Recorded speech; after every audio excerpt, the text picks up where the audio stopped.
Hello everybody, this is Jonathan Motic with 1000 GM. I'm here with Grandmaster VAR Akobian, and we're taking a look at the 1000 GM Norm event in St. Louis.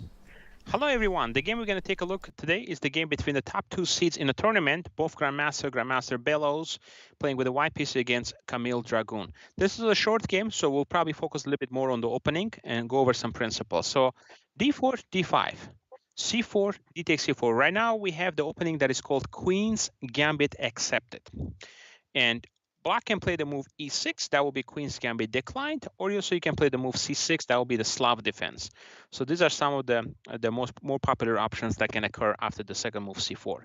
So Black took on c4, and now we have e4, one of the sharper opening lines. I will show you a little bit of lines with e3 after this, so let's take a look at the game first. e4, knight f6. When you play e4, you get a big control of the center, but also now your center is a little bit loosened, and now you have to defend it. If you try to play the move knight c3, then e5 is quite strong. This is another typical line, knight f3, take, knight d4, so it's also quite popular here. But e5 was played, bishop to c4, knight b6. Now putting pressure on the bishop. Bishop b3, knight c6. And now in this position, you can also play the move bishop d3, for example. But knight c6, knight f3, and now bishop g4 played. And here is the idea. If you play bishop check, king takes f7, knight g5 check, king e8, and if you take on g4, there is this queen takes d4. And Black is doing quite okay here, because now if exchange occurs, knight lands on d4, e5 pawn is hanging as well, so it's very comfortable for Black. But here there is this very clever line that leads to a forced draw. So there are many people who make a draw like this. So knight g5.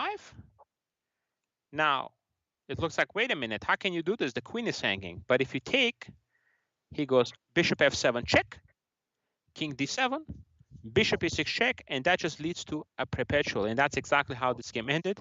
They did a perpetual. So basically after bishop g4, white either have to go for bishop f7 takes knight g5 line and pick up the bishop, or you have this idea with knight g5 that leads to a forced draw.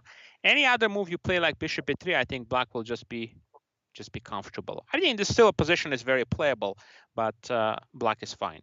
So now let's take a look at another line here. So this game ended in a draw between the top two players, the top two seeds. So the line that I recommend to my students is to play e3 in this line. So this way you actually avoid a lot of the sharp lines.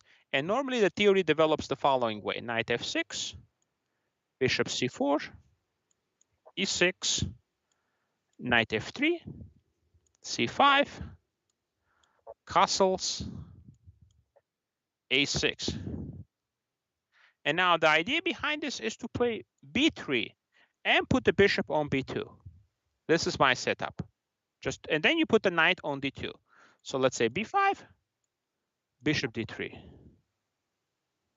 bishop b7,